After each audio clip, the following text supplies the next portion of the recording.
जब पहला चीख गूंजा तो सबने सोचा कि यह भी मजाक का हिस्सा है। लेकिन जब खून की धार बह निकली और लकड़ी के पुराने फर्श ने किसी को निगल लिया, तब उन्हें समझ आया, ये कोई कहानी नहीं बल्कि भयानक हकीकत है। अब सवाल था, क्या कोई बच पाएगा, या स्केयर क्रो की डरावनी गाथा में बस नए किरदार जुड़ने वाले थे। तो फिल्म की शुरुआत में खाली फील्ड्स में हम एक कपल को देखते हैं जो अपने फ्रेंड्स पर प्रैंक करने के लिए यहां पर आए थे। वो जानते थे कि कुछ ही देर में उसके फ्रेंड्स यहां पर आएंगे स्केयर क्रो को लेने के लिए, जिसके बारे में बहुत सारी डरावनी कहानियां बनी हुई थी कि वो स्केयर क्रो सबको मार देता है। लेकिन ये लोग उस कहानियों को सच नहीं मानते थे। ये दोनों तो यहाँ पर कुछ डरावने मास्क भी लेकर आए हुए थे, जिनसे इन्होंने अपने फ्रेंड्स को डराने का प्लान किया हुआ था। पहले ये अपने पीछे बने स्केयर क्रो को देखते हैं, फिर पास बने एक शेड में चले जाते हैं। अपने बनाए प्लान के मुताबिक वो सबको डराने के लिए शेड के ऊपर जाना चाहते थे, एक लकड़ी की पुरानी सीढ़ी की मदद से। लेकिन वो सीढ़ी टूट गई। ये दोनों नीचे गिर गए, वो भी बहुत बुरी तरह से कि नीचे वुडन फ्लोर भी टूट गया और फ्लोर के प्लैंक्स जाकर लड़की की टांग में धंस गए। खून पानी की तरह बह रहा था। वो बुरी तरह पैनिक हो गई। तभी अचानक सारा खून कोई अजीब सी लकड़ी चूसने लगी। लड़की ने जब फील किया कि वह हिल रही है तो उसकी जान निकल गई। उसने जोर से चीख मारी। इससे पहले कि लड़का उसकी चीख पर रिएक्ट करता, लकड़ी से बना एक अजीब सा टेंटिकल आकर उसके सर में स्टैप कर देता है और उसे जान से मार देता है, जिसके बाद उसने इस लड़की को भी मार दिया। साफ पता चल रहा था कि जिस स्केयर क्रो की डरावनी कहानियां सुनकर वो यहां आए थे, वह सब सच थी। पहले किसी ने उसे इस शेड पर कैद किया था, पर इनके गिरने की वजह से वो स्केयर क्रो अब आजाद हो गया। थोड़ी देर बाद अब वह ग्रुप भी आ जाता है जिनको डराने के लिए यह लोग पहले यहां आए थे। पता चलता है कि यहां पे एक स्केयर क्रो फेस्टिवल मनाया जाता है। पहले वह इन फील्ड्स में मनाया जाता था, पर अब यह फील्ड्स बिक जाने की वजह से यह फेस्टिवल इस मर्तबा शहर में मनाया जाएगा। लेकिन इन्होंने प्लान किया कि स्केयर क्रो इसी फील्ड्स का लेकर जाएंगे। एक स्टूडेंट ने प्रोफेसर से पूछा कि मैंने सुना है वो स्केयर प्रो जान ले लेता है लोगों की। तो प्रोफेसर ने कहा, यह सब कहानियां हैं, चलो आओ अपना काम करें। एरन ने अपने एक दोस्त को भी यहां बुलाया हुआ था, जिनकी यह फील्ड्स थीं। क्रिस्टन ने यहां पर अपने दूसरे दोस्त एटी को भी यहां बुलाया हुआ था। यानी उन 5-6 लोगों के यूनिवर्सिटी वाले ग्रुप के अलावा भी यहां और लोग थे। ये लोग बातें कर रहे होते हैं कि अचानक एन को उसके एक स्टूडेंट की चीखने की आवाज आती है। जाकर उन्होंने देखा तो उसके दोस्तों ने प्रैंक करने के लिए उसे स्केयर क्रॉस से बांध दिया था। लेकिन अब प्रैंक करने वाले दोनों दोस्त मिल नहीं रहे थे। अभी एरन अपने स्टूडेंट्स के साथ मिलकर उसे फ्री ही करवा रहा था कि एकदम से उसके स्टूडेंट बेथ को किसी ने खींच लिया। वो तेजी से पीछे की तरफ बढ़ रही थी। एरन उसे पकड़ने के लिए गया और पीछे से अपने स्टूडेंट्स को कहकर गया, यहां से कहीं मत जाना। लेकिन इन स्टूडेंट्स ने बात नहीं मानी और वह कहीं और चला गया। यहां पे देखा कि बेथ को तो क्रिस्टन ने पकड़कर बचा लिया था, लेकिन अब क्रिस्टन को ही कोई खींचने लगा। एरन ने क्रिस्टन का हाथ पकड़कर उसे बहुत मुश्किलों से बचाया और भागकर ये लोग स्केयर क्रो के पास आए, जहां पर बाकी लोग थे। यहां से केल्विन गायब था, क्योंकि लोग आगे बढ़े तो इन्हें केल्विन भी गिरा हुआ मिला। उसे उठाकर ये लोग भागकर फील्ड से बाहर निकल आए। फील्ड से बाहर निकलकर यह लोग एक शर्ट में आ गए और इन्होंने दरवाजा बंद कर लिया। इन्हें लगा कि शायद मुसीबत टल गई है, लेकिन ऐसा नहीं था। कोई पीछे से जोर जोर से दरवाजा बैंगन करने लगा। इन्होंने अब दरवाजे और खिड़कियां सील करने का सोचा। इससे पहले कि यहां से कुछ चीजें उठाकर वो सील कर पाते, खिड़की के ऊपर इनकी एक साथी का कटा हुआ जिस्म लटक जाता है। यानी किसी ने उसका मर्डर कर दिया था और उसका सर काट के उसकी बॉडी को यहां लटका दिया था। उसे देखकर सबका डर से बुरा हाल हो जाता है। सब शौक में रह जाते हैं। इससे पहले कि आगे जाकर उस बॉडी के साथ कुछ करते, उसी बॉडी को कोई खींच कर ले गया। सभी की हालत डर से बहुत ज्यादा खराब हो चुकी थी। इन लोगों ने खिड़कियों को सील करने का काम जारी रखा और क्रिस्टन के फोन से पुलिस को कॉल करने की कोशिश की, लेकिन यहां पर सिग्नल्स भी नहीं थे। केवन अपने बचाव के लिए यहां पर चीजें ढूंढने लगा। उसे एक गन, एक गोली के साथ और मिट्टी का तेल मिल गया, जिसे वो अपने बचाव के लिए इस्तेमाल कर सकते थे। अब सब यही सोचने में लग गए थे कि आखिर उनके पीछे पड़ कौन गया है। एक लड़की कहती है, स्केयर क्रो, क्योंकि स्केयर क्रो की वजह से ही इस जगह को बहुत ज्यादा हेंटेड समझा जाता है। क्या पता वो कहानियां सच हो जो इन्होंने सुनी हुई हो। लेकिन एरिन इस मर्तबा भी कहता है कि ये सब बकवास है। हो सकता है जिसने इन सबको मारा वो कोई एक जानवर हो, कोई जंगली जानवर। बेथ और क्रिश्चियन, जिसको उस अजीब सी एंटिटी ने खींचा था, उसका हलिया उन्होंने केल्विन को बताया और केल्विन ने स्केच किया तो यह लोग बुरी तरह डर गए। वो बिल्कुल स्केयर क्रो की तरह दिख रहा था और ज्यादा किसी घोस्ट की तरह लग रहा था। स्केच बनाना देखने के बाद तो बेथ की हालत ज्यादा खराब होने लगी थी। उसने सोचा कि दिन में अगर ये हाल है तो रात में तो वह हमें नहीं छोड़ेगा। उसकी पावर्स भी तो ज्यादा हो जाएंगी। बेथ इन सब लोगों से कहती है कि हमारा यहां से निकलना ही बेहतर है। लेकिन यह बस के निकलते जरिए कैसे, जिसकी चाबियां उस लड़की के पास थीं, जिस लड़की का मर्डर हो गया और अब रह गया था एडी का ट्रैक्टर, जो कि चल भी नहीं रहा था। लेकिन एरन अब फैसला करता है कि वो उसी ट्रक को स्टार्ट करने का रिस्क लेगा, क्योंकि वही ट्रक इनकी आखिरी होप है। वह सबको कहता है कि मैं ट्रक को स्टार्ट करके हेल्प में जाने की कोशिश करूंगा। अगर सब बाहर निकले तो यकीनन किसी ना किसी की मौत हो जाएगी। बेथ, जो सबसे ज्यादा घबराई हुई थी, उसे ये प्लान पसंद नहीं आया। उसे किसी की परवाह नहीं थी, लेकिन वह कहती है कि मैं पहले ट्रक में जाऊंगी आपके साथ। यह लोग इससे पहले कि कोई नया प्लान बना दे, बेथ अपने फ्रेंड केल्विन से कहती है, मुझे बस अपनी जान बचानी है, प्लीज तुम कुछ भी करो। और वो लड़का उसकी बात मानकर अपनी जान की परवाह किए बगैर विंडो से बाहर कूद जाता है। एरन के जाने से पहले ही वो अब ट्रक में चढ़ गया, लेकिन ट्रक स्टार्ट करने की कोशिश की तो ट्रक स्टार्ट ही नहीं हुआ और अब ट्रक की विंडो पे हमें पहली मर्तबा स्केयर क्रो को दिखाया गया। केल्विन तो उसे देखकर घबरा गया। उसे बचाने के लिए उसका ग्रुप बाहर निकला। एडन ने उसे मारने के लिए गोली चलाई, लेकिन गन बैकफायर कर गई। क्रिस्टन ने केरोसिन और आग ड्रग तक फेंकी, लेकिन उसमें स्केयर क्रो नहीं मरा, बल्कि उनकी आखिरी उम्मीद ट्रक ही जल गया। सभी लोग अब बाहर आ चुके थे और वापस अंदर नहीं जा सकते थे, क्योंकि एंट्रेंस पर ही स्केयर क्रो आ गया था।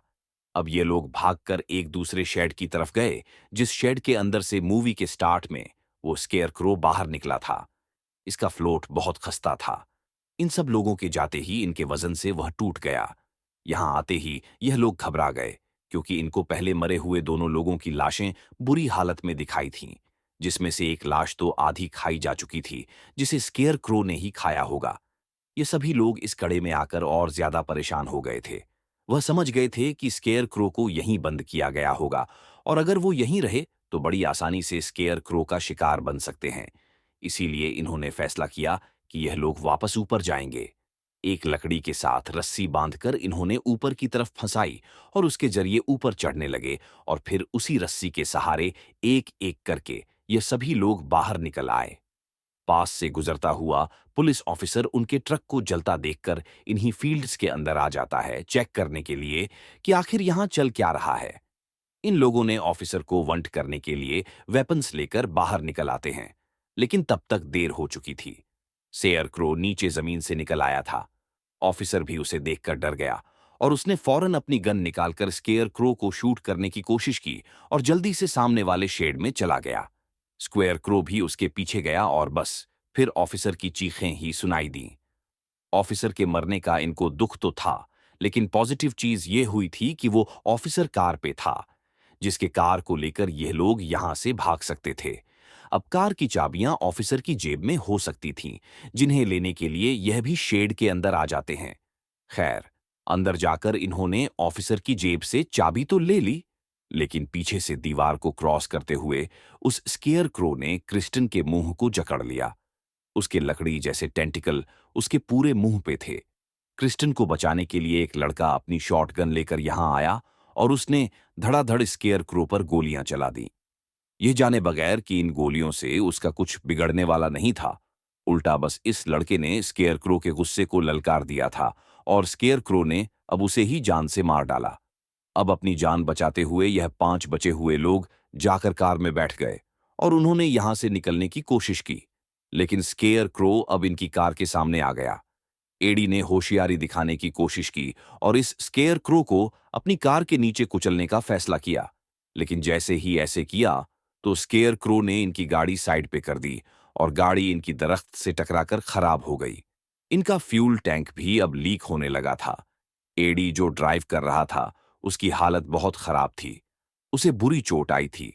क्रिस्टन अपनी शर्ट उतार कर देती है उसका ब्लड रोकने के लिए और एरन उसकी शर्ट से एडी को पट्टी बांध देता है।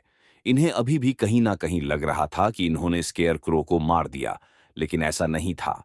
अचानक से स्केयर क्रो ने आकर पीछे से क्रिस्टन को पकड़ लिया।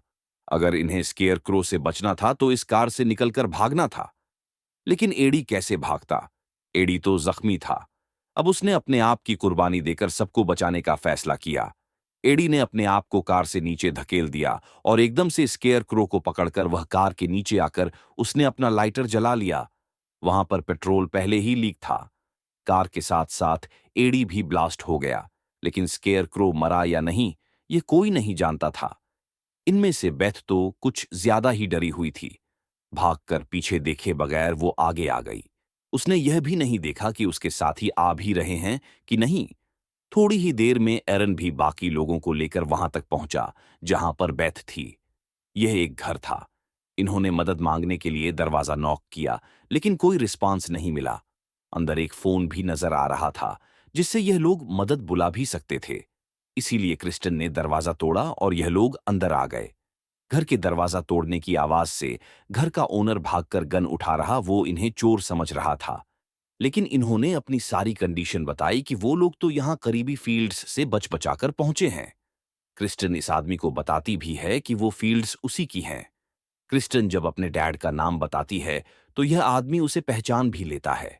क्रिस्टन ने उस बूढ़े आदमी को बताया कि अजीब सी कोई शैतानी चीज हमारे पीछे पड़ गई है।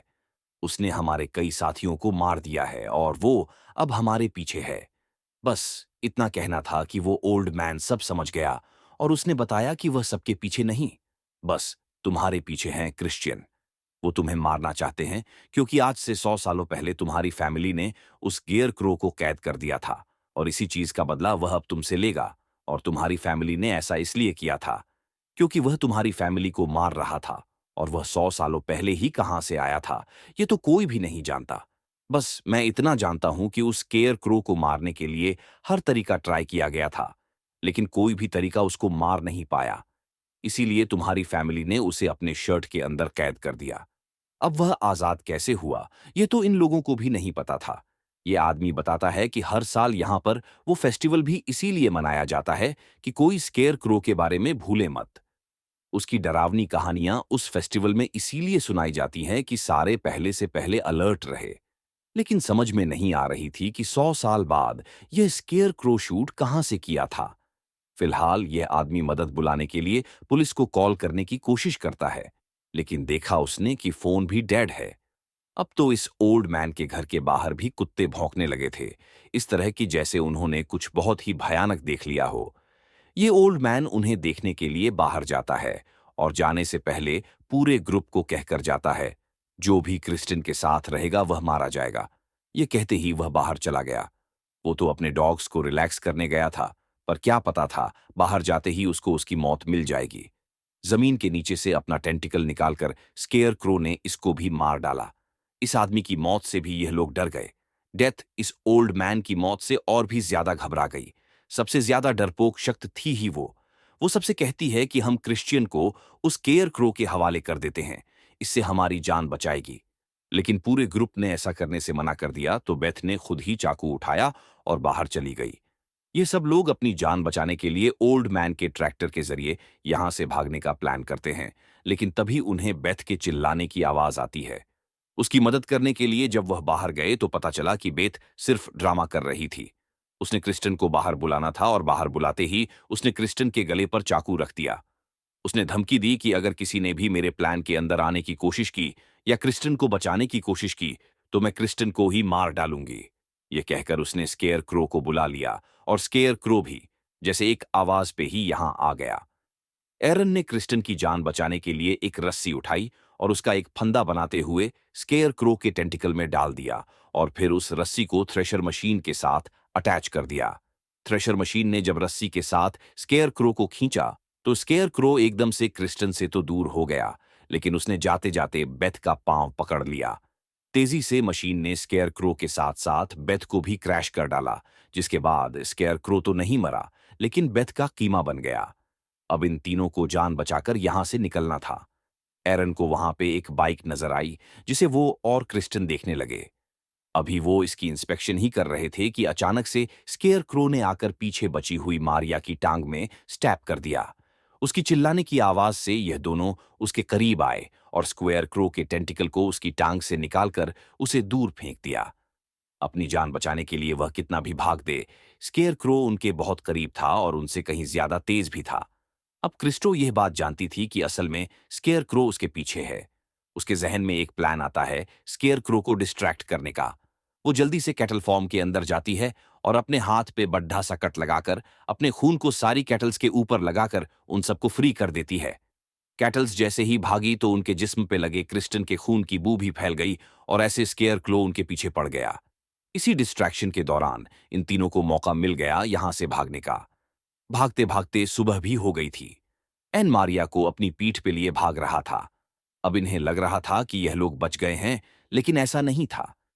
एकदम से इस टाइम भी उनके पीछे स्केयर क्रो आ जाता है और पीछे से ही मारिया के जिस्म में स्टैप कर देता है, जिससे मारिया वहीं पर मर जाती है और एरन जख्मी हो जाता है। अभी स्केयर क्रो मारिया को खाने में बिजी था कि एरन और क्रिस्टिन आगे की तरफ भाग गए। भागते भागते उन्हें एक क्रूज दिखा। ये काफी पुराना लग रहा था, लेकिन यहां से उन्हें मदद मिल सकती थी। इन्होंने उसके अंदर जाने का फैसला किया, लेकिन वहां जाकर क्या देखा कि स्कियर क्रो उनसे पहले ही यहां आ चुका था। उसको देखकर इस मर्तबा एरन उससे डरा नहीं और उसे लेकर पानी में कूद गया। यह नजारा देखकर क्रिस्टन फूट फूट कर रोने लगी। उसे लगा था कि उसका दोस्त भी मारा गया, लेकिन अगले ही पल उसने देखा कि एरन तैरकर वापस क्रूज के अंदर आ गया था। उसे लगा कि अब फाइनली स्केयर्ड क्रो से उसकी जान छूट गई, लेकिन अभी भी यह उसका वहम ही था, क्योंकि स्केयर क्रो ने पीछे से ही अपना टेंटिकल निकालकर एररन की बैग में स्टप करते हुए उसे मार डाला और अब बस बची थी क्रिस्टन। क्रिस्टन अब गुस्से से आग बगोला हो चुकी थी। उसे और नहीं सही जा रही थी ये सारी चीजें। इतने मर्डर जो स्केयर क्रो कर चुका था, वो अब एक चाल जलती है। एक कुल्हाड़ी लेते हुए वो क्रूज के नीचे चली जाती है। शेयर क्रो भी उसका पीछा करते हुए नीचे आया था तो क्रिस्टन फौरन ही आग लगाकर ऊपर की तरफ आ गई और उसने नीचे का रास्ता ही बंद कर दिया। उसने स्केयर क्रो को बंद कर दिया, जिस तरह उसकी फैमिली ने किया था। उसकी फैमिली ने तो बस इस स्केयर क्रो को बंद ही किया था। इसने तो इस स्केयर क्रो के साथ साथ पूरे क्रोस को ही आग लगा दी और खुद बाहर आ गई। फाइनली वो अपनी जान बचाने में कामयाब हो गई थी, लेकिन ना जाने स्केयर क्रो मरा भी था या नहीं। इसी मिस्ट्री के साथ ये कहानी यहाँ खत्म हो जाती है।